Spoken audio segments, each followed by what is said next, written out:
Naturaleza del conocer y del entenderse. Este trabajo es producto de una reflexión que tiene como sustrato de análisis la propia mente.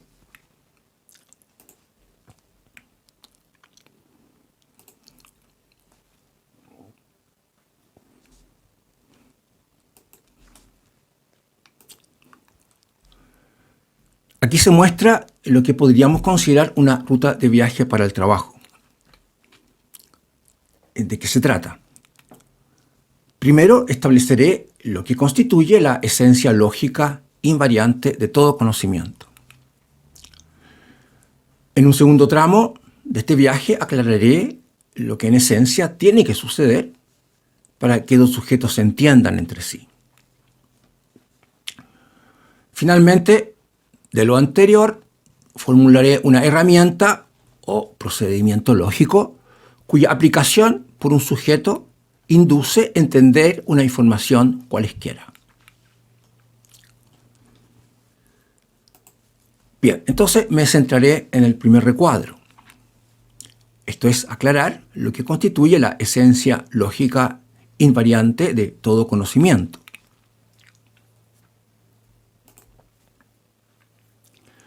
Bien, consideremos la siguiente situación.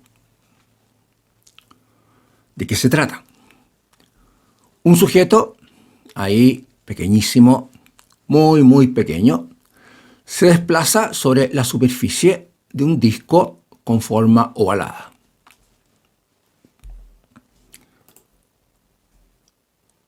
¿Qué pasa con este sujeto dadas las condiciones en las que se encuentra? La situación para él es tal que, dada su extrema pequeñez, donde quiera que se ubique en el disco, ve extenderse en todas las direcciones, en todo momento, una superficie plana, recta, que se pierde hacia el horizonte.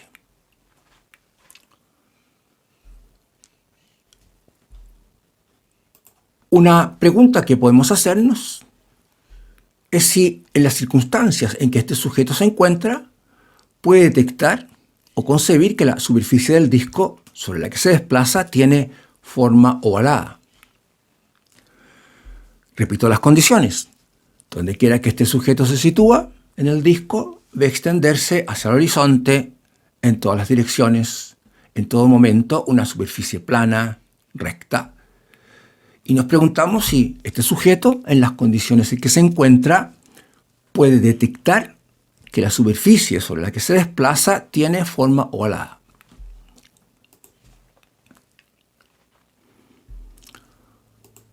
La respuesta a la pregunta es claramente no.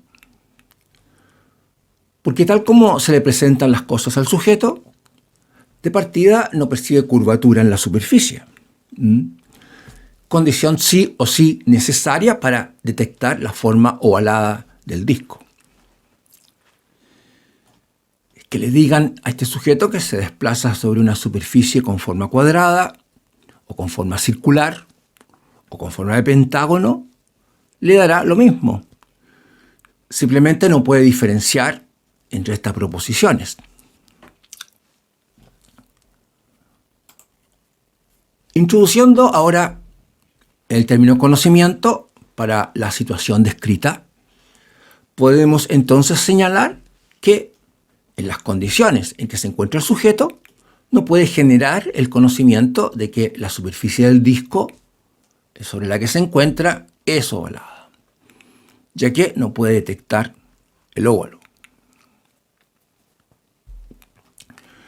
Bueno, aunque no he precisado qué constituye o caracteriza un conocimiento, el cual será uno de los objetivos principales del trabajo, convengamos en que el sujeto sepa o conciba que la superficie tiene forma ovalada es un ejemplo de conocimiento para él.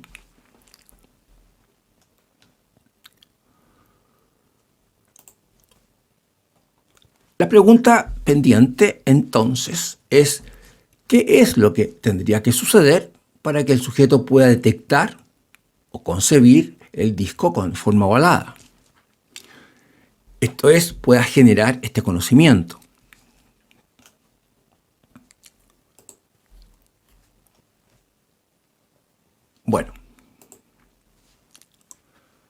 resulta evidente que para detectar el disco con forma ovalada será fundamental que el sujeto acceda a sus bordes o límites. Pues si nunca accede a sus bordes o la superficie del disco nunca termina para el sujeto, no podrá saber cabalmente cuál es su forma, porque no podrá saber cómo sigue más allá de lo que él detecta, o cómo la superficie se continúa y termina. En principio podría seguir de cualquier manera. Queda claro entonces que para que el sujeto detecte el disco con forma ovalada o establezca este conocimiento, es condición que acceda a sus bordes o límites. Para concretizar, ¿qué define una situación de borde visual para la unidad disco? Respuesta: un contraste referido al color del fondo y de la unidad. Esto es, al constatar el sujeto este contraste, concibe que se encuentra en una situación de borde o de límite visual para el disco.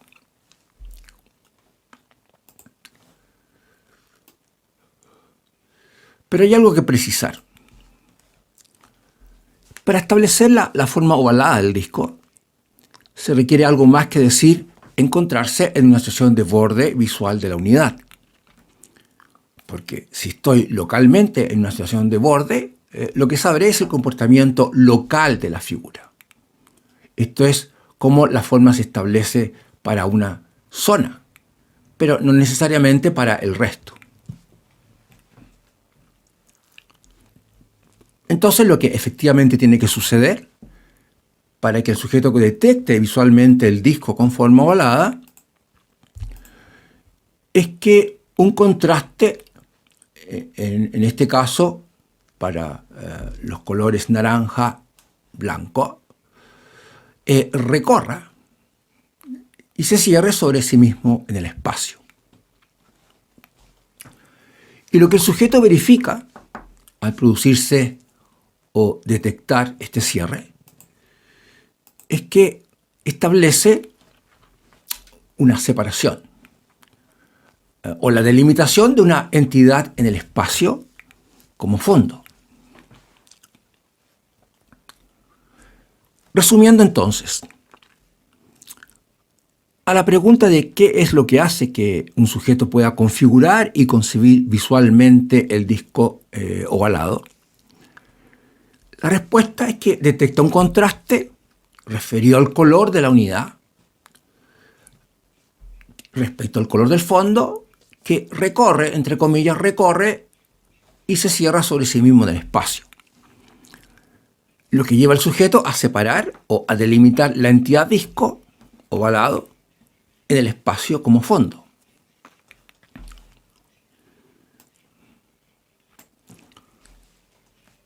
Bueno, algo a tomar en cuenta es que el sujeto detecte la separación de la unidad a causa del cierre del contraste en el espacio no implica que automáticamente sepa o conciba que esa separación constituye un disco con forma ovalada. En el sujeto debería ocurrir alguna otra operación u operaciones mentales tal que le permita establecer que la forma de los separados se corresponde con la forma de un óvalo y no con la forma de otra figura distinta a la de un óvalo. Pues para poder concebir propiamente que una entidad presenta una cierta forma particular y no otra, requiere establecer que la forma que detecta en la entidad se corresponde con esa en particular, y no lo hace con otras formas.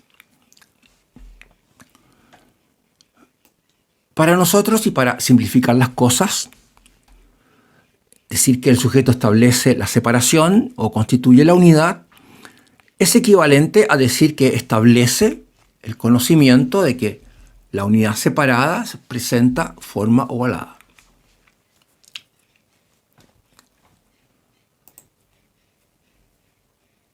Bien. Entonces hemos aclarado algo importante. Esto es, sabemos lo que tiene que suceder, lógicamente, para que un sujeto detecte, conciba una unidad con forma ovalada.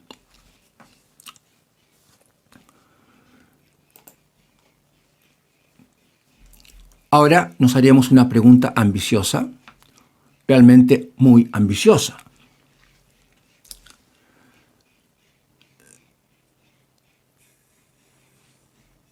Digamos que lo que ahora querríamos es un saber semejante al que hemos establecido. Esto es sobre lo que tendría que suceder para que un sujeto conciba visualmente un disco con forma ovalada, solo que ahora nuestro objetivo es muchísimo más amplio. Y se refiere a saber lo que tendría que suceder para que un sujeto conciba cualquier conocimiento. Es decir, no solo sepa lo que tiene que suceder para establecer el conocimiento de una entidad física con una cierta forma, sino lo que de manera lógica y en forma común tiene que suceder para que un sujeto conciba todo conocimiento, o cualesquiera que alguien genere. La pregunta que entonces nos hacemos es: ¿podríamos establecer una regla o un principio general que plantee lo que tiene que suceder para que un sujeto pueda lógicamente concebir un conocimiento cualesquiera, entre ellos un disco con forma ovalada? Bueno, la lógica indica que para establecer tal regla deberíamos prestar atención a aquello que tienen en común las distintas versiones de conocimientos. Pues se trata de establecer el mismo principio, la misma regla que opere para todo caso. Bueno, está claro lo que nos gustaría obtener, pero este propósito evidentemente plantea preguntas y problemas.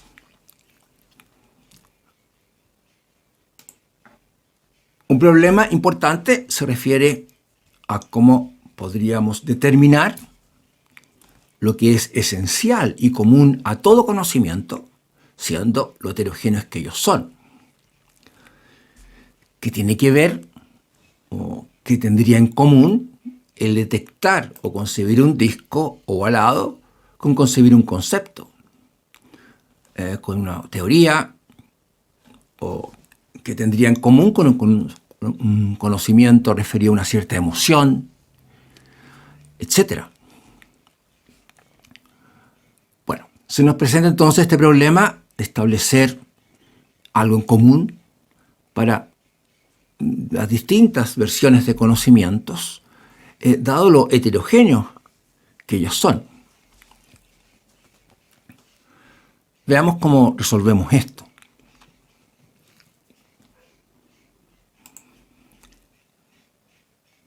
Aquí tenemos la pregunta que ahora nos aboca, reformulada de manera más general.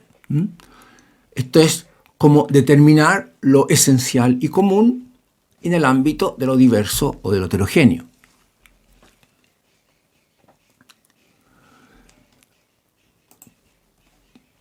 Consideremos el siguiente planteamiento. Ante una variedad de elementos o situaciones que presentan algo esencial en común, prestar atención a los elementos o situaciones más simples de dicha variedad favorecerá detectar en esos elementos o situaciones, respecto a los complejos, lo que les es esencial, dado que lo que constitutivamente es simple minimiza lo secundario o lo no esencial.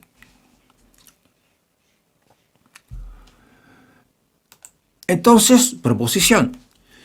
Podríamos partir primero analizando casos simples de conocimientos que, por estar minimizado en ellos lo secundario, estarían facilitadas las condiciones para detectar en ellos aquello esencial que los caracteriza. Posteriormente, analizar casos complejos de conocimientos, buscando establecer un denominador común con lo simple, para poder finalmente entonces generalizar una esencia común a toda variedad de conocimiento. Proponiéndonos así las cosas, aparecen nuevos problemas. Pues, ¿cómo diferenciar lo que constituye un conocimiento simple y lo que constituye uno complejo? O, pregunta, ¿hay un límite en la complejidad que puedan tener los conocimientos que permita establecer un límite para el análisis de lo complejo? Bueno, tenemos estos problemas que complican las cosas. Veamos cómo se solucionan.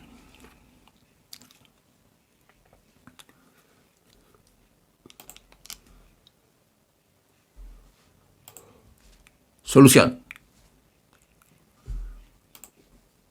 La solución surge al reflexionar en lo que se pregunta. ¿Y qué es lo que se pregunta? ¿Cómo determinar lo esencial y común en lo diverso?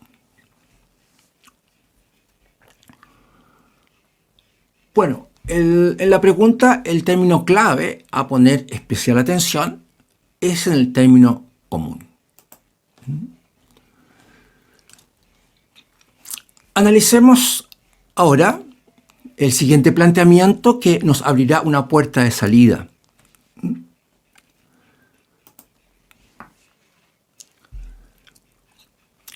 Ante una variedad de lo mismo,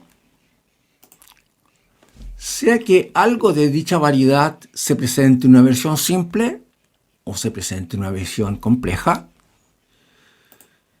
le es propio a ese algo, como a cualquier miembro de la variedad, lo mismo. Esto es aquello esencial que en forma común identifica a todos esos algos como constituyentes de dicha variedad.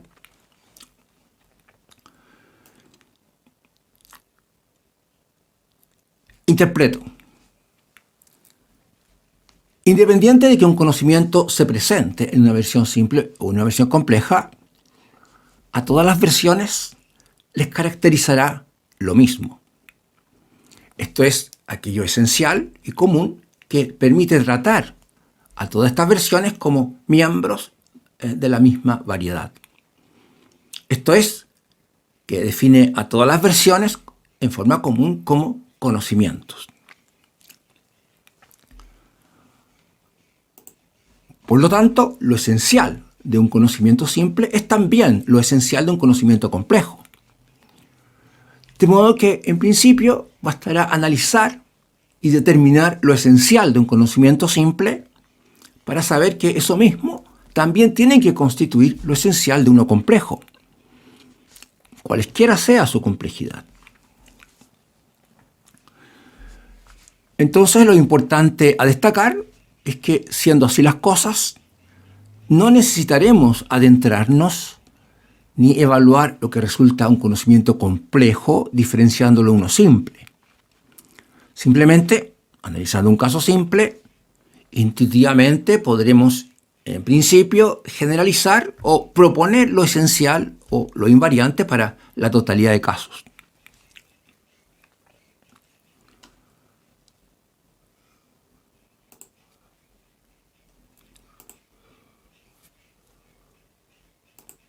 Bueno, volvamos entonces a nuestro óvalo.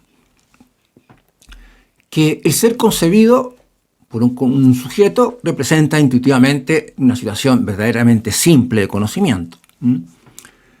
Diría de concepción automática respecto de concebir, por ejemplo, un concepto. Entonces, aquí, al detectar y concebir el disco ovalado, tiene que estar presente aquello esencial de validez general que buscamos. Y no necesitaremos seguir buscando.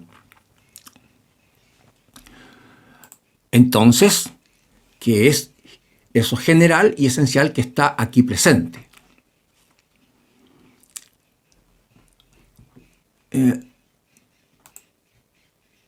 no me la voy a jugar por el color. Esto es, no voy a asumir que los distintos conocimientos son entidades caracterizables por distintos colores. Ni me la voy a jugar por la forma, ni por el tamaño de la unidad.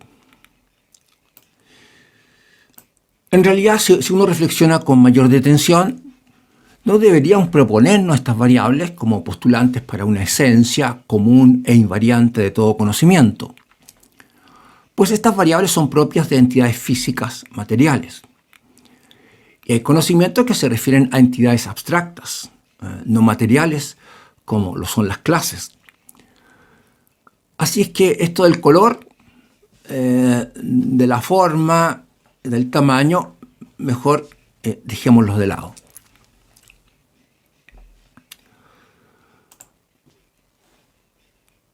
Bueno, parece ser que no encontramos algo más.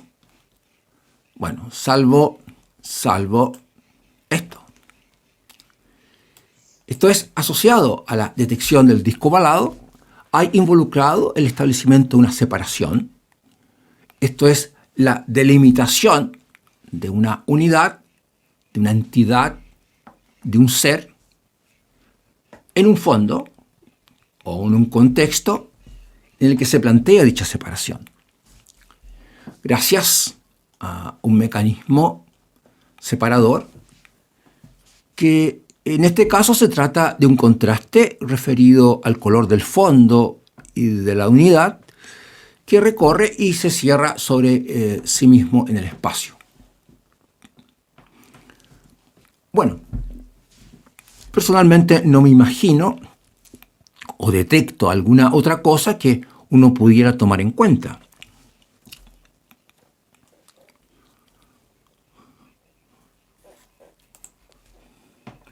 Entonces hemos dado respuesta a un propósito nuestro fundamental. Esto es la de proponer una invariante, una esencia lógica común que caracteriza a todo conocimiento. Se trata entonces de tres elementos involucrados en el establecimiento o construcción de nuestros conocimientos, sean cuales sean esos conocimientos.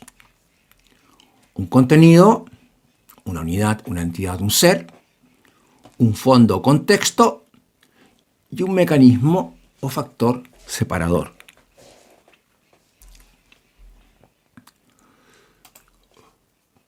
Generalizando, entonces,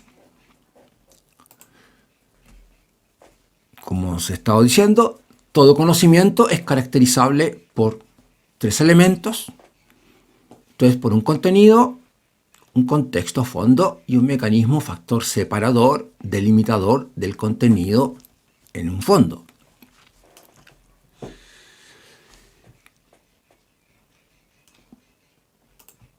Bautizaremos a una separación en un fondo o a un conocimiento establecido con el sinónimo de distinción.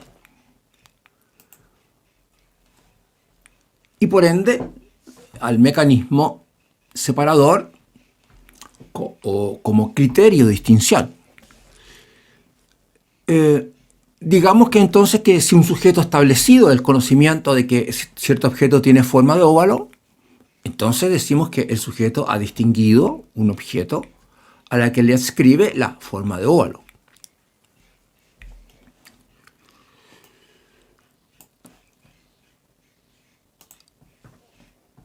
Bien, respecto de nuestras aprehensiones iniciales, por la posibilidad de establecer algo esencial, común, invariante para la enorme heterogeneidad de conocimientos, residía en asumir que teníamos que encontrar algo en común que debían contener todas las distinciones una vez establecidas. Y lo que encontramos es que lo que es esencial y común se refiere a la naturaleza constructiva de los conocimientos. Se trata de darse cuenta que todos los conocimientos o distinciones se construyen o establecen en calidad de separaciones, en relación a fondos o contextos, gracias a criterios de distinción operativos en dichos contextos. Y no se trata, repito, no se trata de esperar ver que las distinciones, una vez establecidas, tengan todas ellas que presentar o portar un cierto contenido en común. Efectivamente, asumir esto intuitivamente hace muy improbable encontrar algo en común que pudieran tener las distintas variedades de conocimientos que generamos.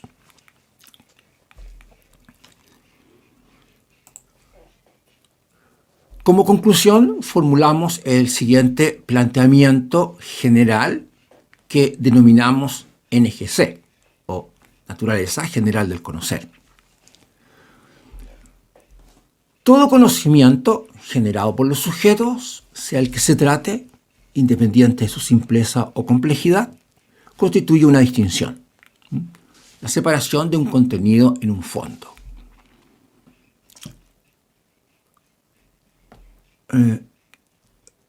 De modo que conocer consiste en establecer, construir distinciones.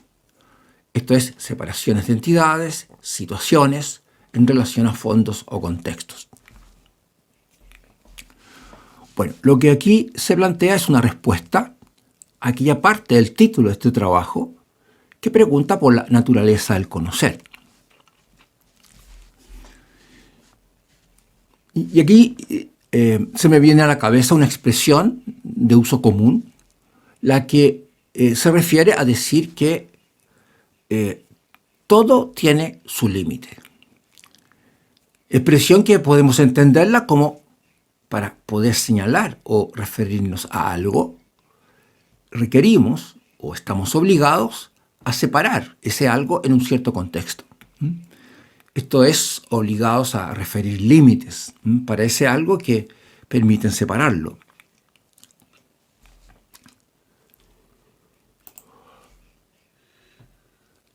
Estamos ahora en condiciones de responder de manera directa y simple lo que nos habíamos propuesto en nuestra primera etapa de este viaje. Simplemente, todo conocimiento, independiente de su simpleza o de su complejidad, constituye una distinción.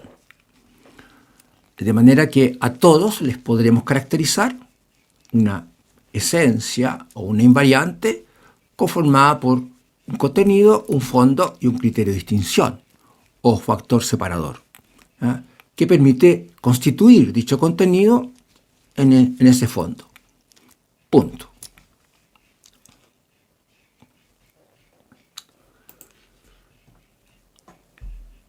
Hemos entonces formulado que todos los conocimientos constituyen distinciones.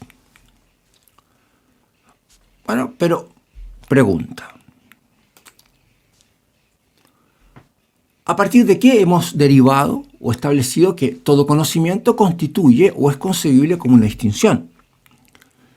Concretamente, ¿a partir de qué? Bueno, a partir de analizar lo que sucede con la detección de un disco con forma ovalada. Esto es distinguir una entidad física o material simple, el disco ovalado. Pero duda importante. ¿Se constituirá verdaderamente o realmente como una distinción cuando nos referimos a algo que no es ni material ni simple, sino complejo y además abstracto, como sucede cuando, por ejemplo, concebimos un concepto, a diferencia de cuando concebimos un objeto físico o una unidad material con forma ovalada? Repito, ¿se verificará lo mismo? Aquello que hemos establecido para una entidad material simple, con lo que sucede si nos referimos a una entidad compleja y abstracta.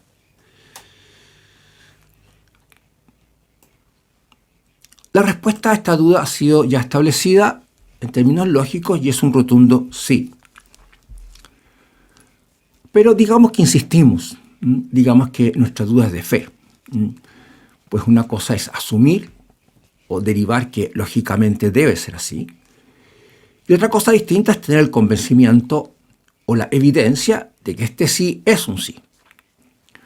Pues de partida en ningún momento nos hemos enfrentado con aquello que podríamos considerar como un conocimiento abstracto y complejo. Bueno, entonces tenemos esta pregunta.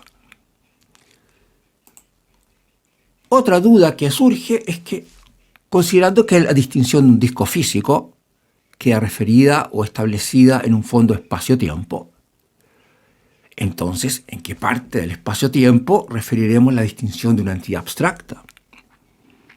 La vamos a colocar a la derecha, a la izquierda, arriba del disco. Bueno, veamos cómo se resuelven las cosas. Abordaré lo primero. Esto es, se constituye lo abstracto y lo complejo como una distinción, tal como sucede con las distinciones referidas a entidades materiales. Bueno, aquí se plantean tres situaciones distintas. Analicemos ahora si estas distintas situaciones que representan conocimientos más complejos y abstractos que concebir un disco ovalado, constituyen igualmente distinciones. O en otras palabras, si es que aquí, en cada uno de estos casos, se encuentran también presentes los tres elementos propios de una distinción. Primer caso. Un grupo de arquitectos se preguntan si podrán hablar de una arquitectura chilena.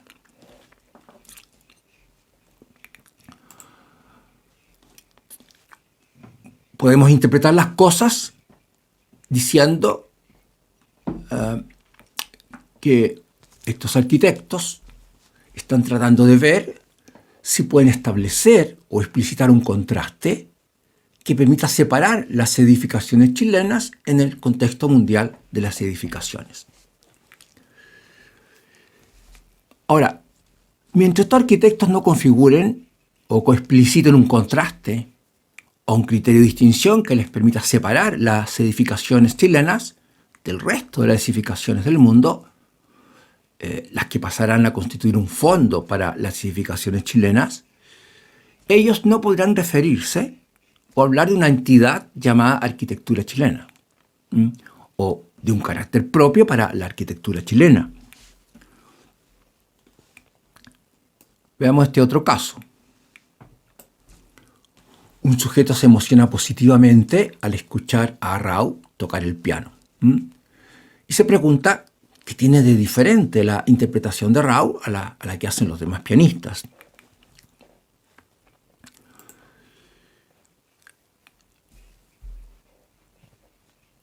Esto lo podemos interpretar diciendo que el sujeto busca explicitar el criterio de distinción que inconscientemente ha usado y que lo ha llevado a separar la interpretación que hace Arrau de la interpretación que hacen los demás pianistas, siendo estas últimas interpretaciones constituyentes del fondo para las interpretaciones de Arrau.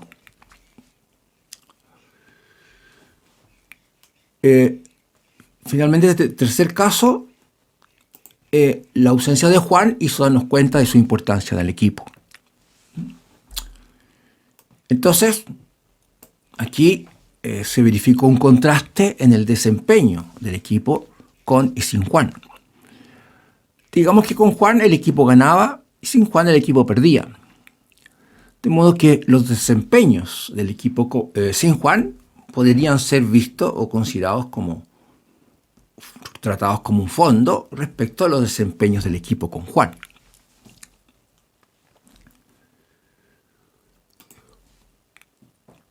Otros dos casos más.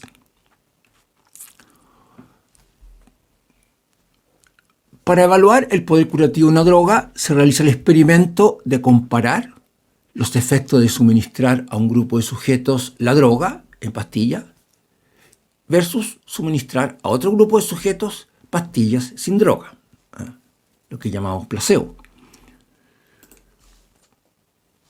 Bueno, uno puede interpretar las cosas diciendo que el experimento se construye de modo de ver si se podrá detectar un contraste en los efectos en sujetos a los que se les ha administrado droga versus aquellos a los que no se les ha suministrado droga. Esto es, evaluar si se establecen dos grupos distintos de sujetos en cuanto a efectos, consecuencias del tratamiento, o si ocurren entre estos grupos diferencias estadísticamente significativas en el plano de los efectos.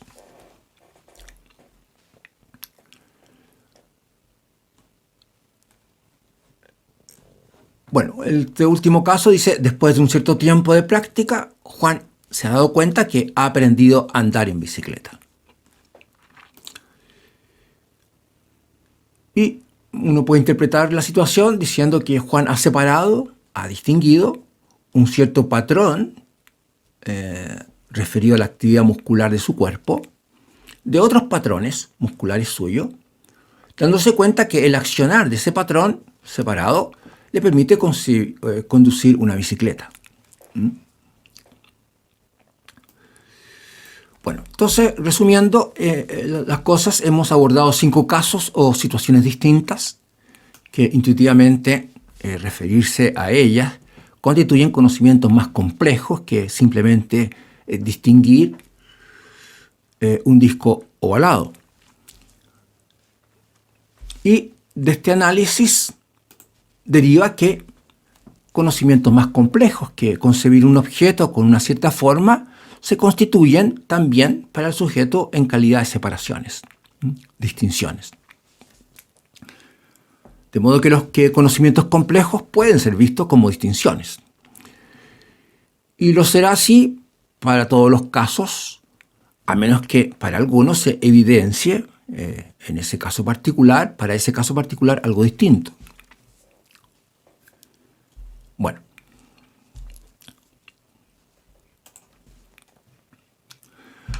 Nuestra otra duda pendiente se refiere a que, siendo la distinción de un disco físico, siendo que la distinción de un disco físico queda referida o establecida en un fondo espacio-tiempo, ¿en qué parte del fondo espacio-tiempo referiremos la distinción de una entidad abstracta, tal como una clase de elementos?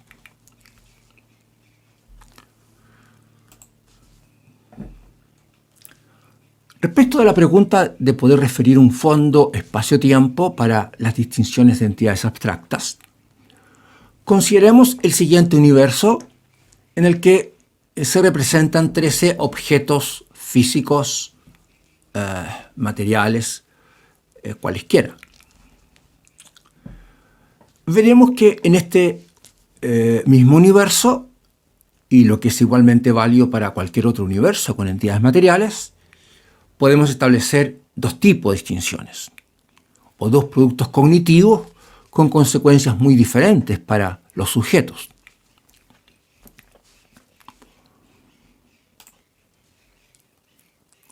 Veamos entonces la primera forma de establecer distinciones. Y, bueno, algo que podemos establecer en este universo son 3 agrupaciones o grupos de objetos. Ahora, ¿por qué el sujeto distingue aquí 3 grupos?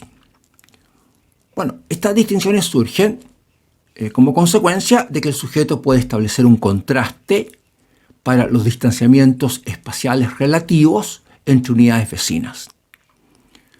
Esto es, establece comparativamente grandes distanciamientos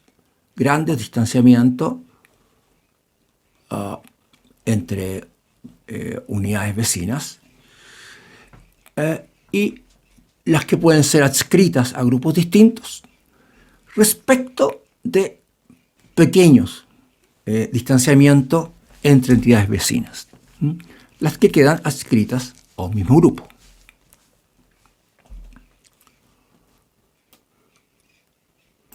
Entonces, como consecuencia de detectar distanciamientos cualitativamente diferentes o de un orden distinto entre entidades vecinas. Esto es, al detectar un contraste en los distanciamientos relativos entre unidades vecinas, lleva al sujeto a establecer tres grupos de objetos en este universo. ¿Qué tendría entonces que suceder para impedir la distinción de estos grupos?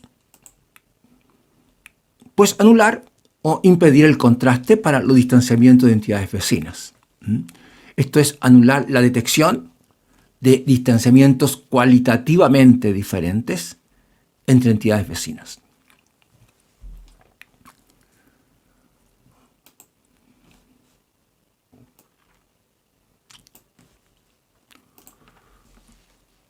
Bueno, en este mismo universo, con los mismos objetos, podemos establecer una segunda forma de establecer distinciones. Podemos establecer clases de objetos, por ejemplo, en cuanto a su color.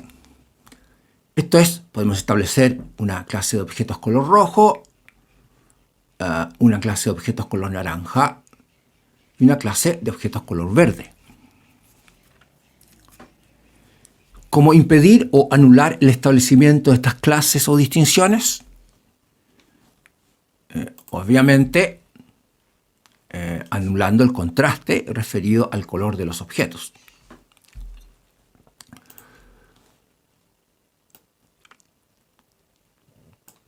Bueno, una pregunta que interesa responder a este punto es ¿qué caracteriza o implica una y otra forma de distinguir?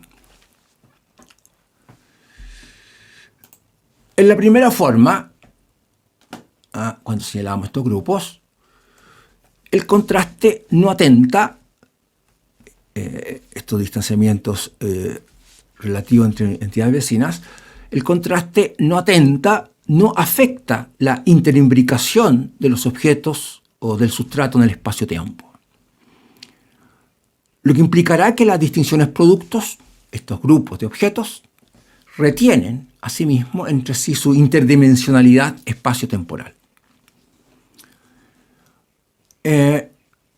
Así, el sujeto, mediante esta forma, se vale para mapear, describir entidades materiales, para referirse a fenómenos físicos, fenómenos o procesos físicos, entramados en el espacio-tiempo. De modo que en el ejemplo dado, las tres entidades distinguidas podrían constituir tres montones de objetos ahí distribuidos separadamente sobre el suelo. La segunda forma de distinguir, a diferencia de la primera, el criterio de distinción, esto es, reunir objetos según su color, rompe, anula, deja de lado o desconoce la interimbricación del sustrato en el espacio-tiempo. Y lo que trae como consecuencia que las distinciones productos se refieren a entidades abstractas, como lo son las clases.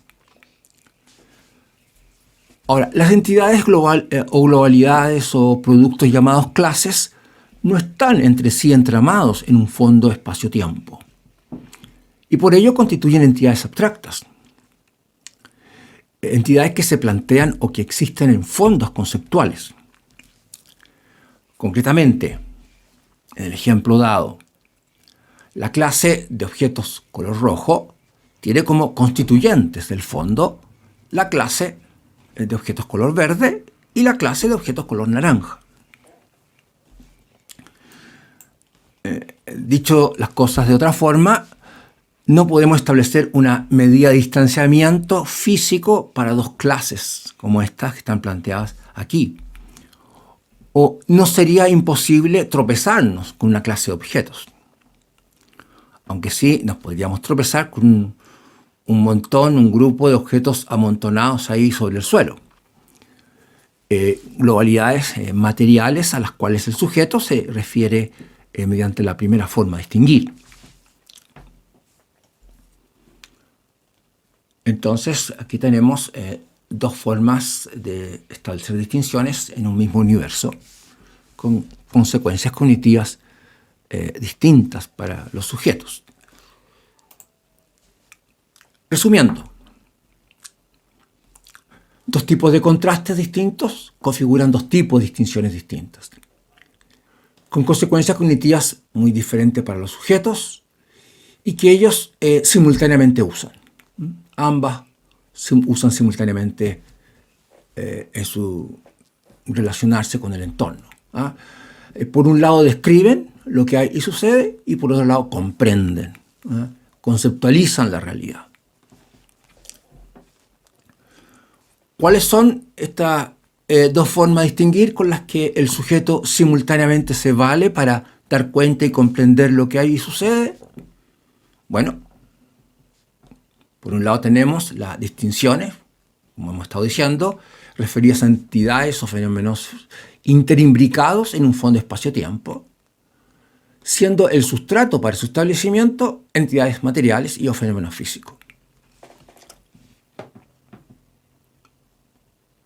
Y gracias a esta forma de distinguir, el sujeto mapea, representa, describe la realidad o entorno físico. Por otro lado, tenemos las distinciones de entidades abstractas, entidades no interimbricadas en el espacio-tiempo, establecidas en fondos conceptuales, que tienen como sustrato para su establecimiento entidades o fenómenos o procesos físicos, o también entidades abstractas. Y gracias a esta forma de distinguir, el sujeto arquitectura globalidades, como son las clases, con las que conceptualiza la realidad. Esto es, ordena, jerarquiza, relaciona, lo que lo lleva a comprender lo que hay y sucede. Resumiendo, entonces, mediante una forma de distinguir, el sujeto describe, mapea lo que hay y sucede, y paralelamente, con la otra forma, establece distinciones que le permiten relacionar, jerarquizar, ordenar, conceptualizando la realidad. Y lo cual lo lleva a comprender lo que hay y sucede, descrito o señalado mediante la primera forma de distinguir. Bueno, ahora recordando nuestra pregunta pendiente. Entonces, ¿en qué parte del espacio-tiempo referiremos la distinción de una clase o de un concepto? La respuesta es que no corresponde a la pregunta, pues el fondo en el que se plantean entidades abstractas, tal como son las clases, se constituyen en fondos conceptuales, conformados por distinciones no interimbricadas en un fondo espacio-tiempo, y concretamente, yendo a nuestro ejemplo, la clase de objetos color rojo tiene como fondo una clase de objetos color naranja y una clase de objetos color verde en ese universo.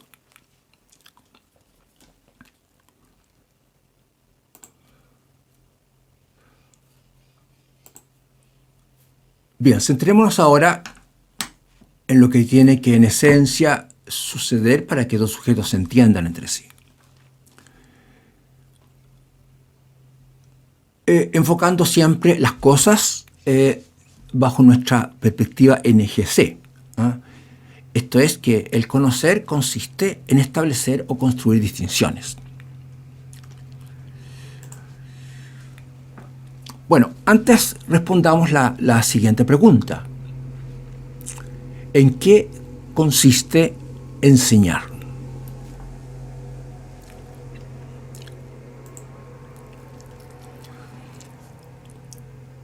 El término consiste de la pregunta está puesto entre comillas, pues quizás sería mejor plantear como título en qué deriva, en qué se traduce enseñar.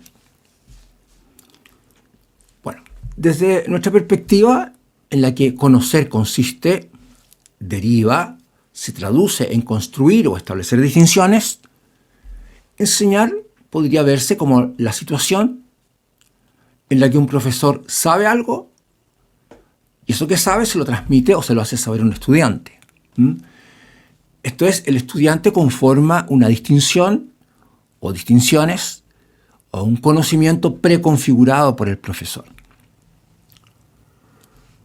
Por otro lado, enseñar puede verse como la situación en la que un profesor plantea la construcción de un producto no preconfigurado por él.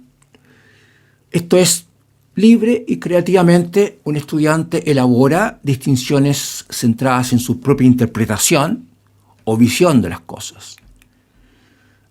Como por ejemplo propone una solución personal a un problema planteado. Bueno, en la práctica, en la realidad, asumiendo interacciones profesor-estudiante en la construcción de estos productos, es asumible que haya intercambio de información, de modo que no necesariamente el alumno construirá un 100% lo preconfigurado por el profesor o en un 100% derivado de su propia y personal visión, sino que estos productos incorporen matices o ideas de ambos o terceros.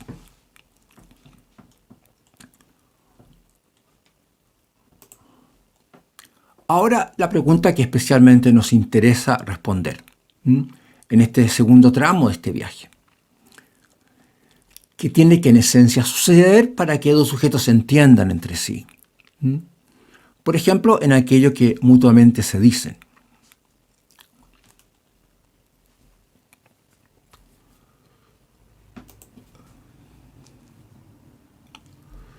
Bueno,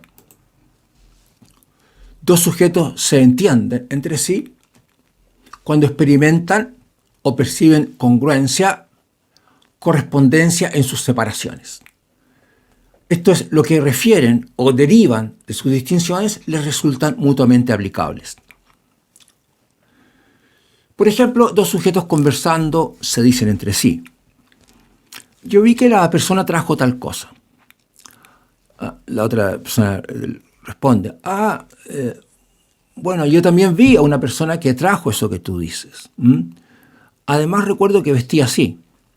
Sí, claro, es la misma persona. Y le acompañaba un niño. Sí, yo también vi a un niño con esa persona, etc. Entonces estos sujetos se entienden y saben que se entienden porque perciben o experimentan congruencia o correspondencia en sus construcciones o distinciones. Esto es aquello que uno refiere de sus construcciones o aquello que un sujeto deriva de ellas. Eso mismo le resulta también aplicable o derivable al otro sujeto en sus construcciones.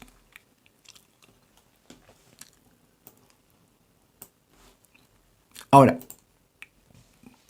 dado que los sujetos se relacionan desde trasfondos cognitivos particulares o desde plataformas distincionales distintas, las congruencias o correspondencias entre las distinciones que ellos establecen se van elaborando y depurando en el curso de sus interacciones. Y se entiende que en este proceso de congruentizar o de hacer operacionalmente equivalente aquello que los sujetos se refieren entre sí, los sí y los no del lenguaje constituyen elementos claves necesarios para delimitar las cosas. Bueno, aunque hay otros semejantes. Entonces, estos sujetos requieren de los sí y los no para poder establecer y evaluar el logro de dichas correspondencias. O para que, por ejemplo, los sujetos puedan mutuamente construir un producto cognitivo mutuo totalmente nuevo a partir de sus argumentaciones. Resumiendo, el que dos sujetos sepan que se están refiriendo a lo mismo o se entiendan entre sí implica que han constatado congruencia o correspondencia en sus construcciones. Esto es, entre las construcciones que un sujeto refiere de sí mismo con las construcciones o distinciones que este sujeto refiere a la contraparte. Y o correspondencia en lo que derivan de estas construcciones. Entonces, el establecimiento de una congruencia o de una correspondencia le permite a un sujeto tomar conciencia o decir que sabe lo que el otro piensa, lo que el otro concibe, lo que el otro valora o lo que se pregunta, etc. Ahora, establecer congruencias no implica adherirse o estar de acuerdo o en desacuerdo con lo que el otro sujeto plantea. Lo que sí implica es saber de qué se trata. Conocer eso que el otro plantea. Fijarse que en esto, en lo que acabo de decir,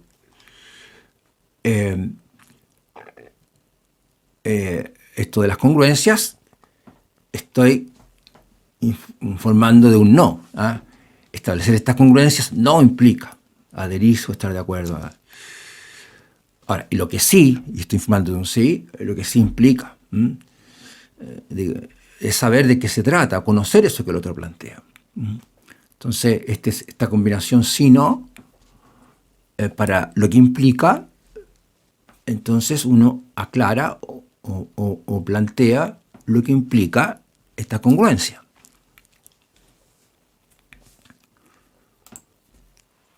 Generalizaciones finales.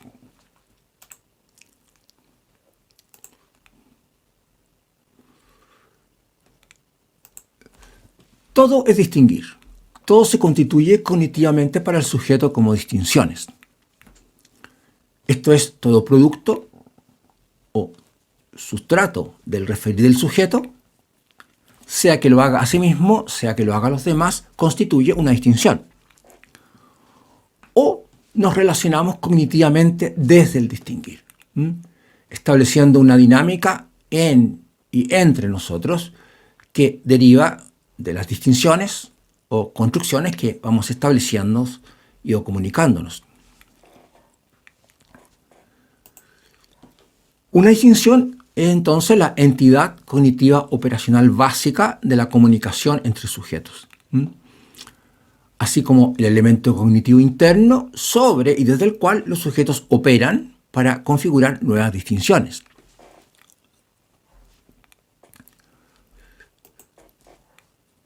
Ahora,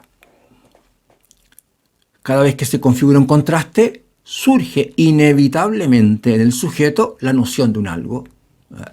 Esto es una distinción.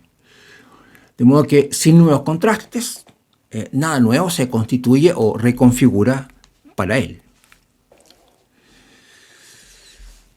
Dando entonces una visión general de las cosas, digamos que la actividad mental del sujeto se decanta, deriva, se traduce en la construcción de distinciones, mediante las cuales describe, interpreta, da significado a lo que hay y ocurre. El sustrato, así como el producto de todo referir del sujeto, sea que lo haga a sí mismo, sea que lo haga a los demás, es o constituye una distinción. Independiente de que ese sustrato o de que ese producto sea algo racional o irracional, sea concreto o sea abstracto, simple, complejo, sea que derive de la experiencia o de lo teórico. Todos estos sustratos y productos cognitivos constituyen o conforman para los sujetos distinciones. De modo que las distinciones constituyen la entidad cognitiva operacional básica de la comunicación y construcción cognitiva de los sujetos. Ahora, las distinciones que establecen los sujetos, derivadas de sus experiencias personales, se van integrando entre sí y reestructurando una plataforma distincional propia desde la cual el sujeto relaciona, interpreta lo que sucede, se pregunta, decide, valora, ejecuta, etc.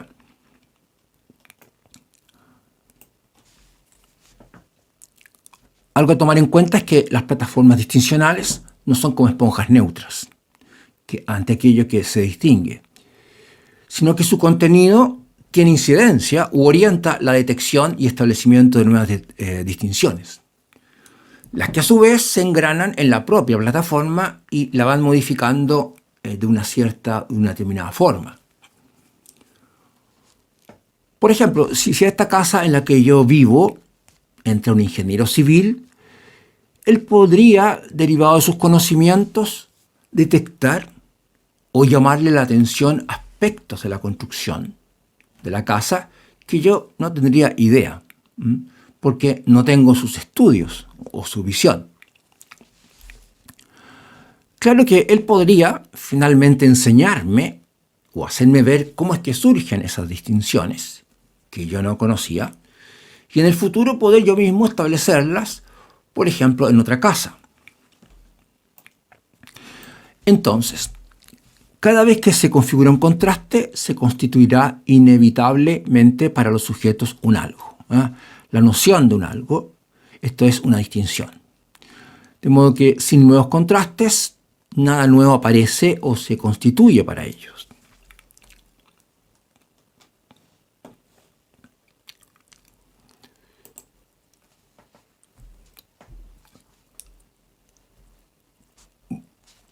Bueno, he preferido continuar la parte final de este primer trabajo en otro video, en la que se planteará o generará una herramienta derivado de lo que se plantea en este, y cuya aplicación por un sujeto induce a entender una información cualesquiera. Y por ende, una herramienta que le permite darse a entender. Bueno, entonces voy a poner fin a esta primera parte. Y digamos que estoy ahora poniendo fin a esta primera parte y simplemente darle las gracias por su atención. Simplemente, muchas gracias.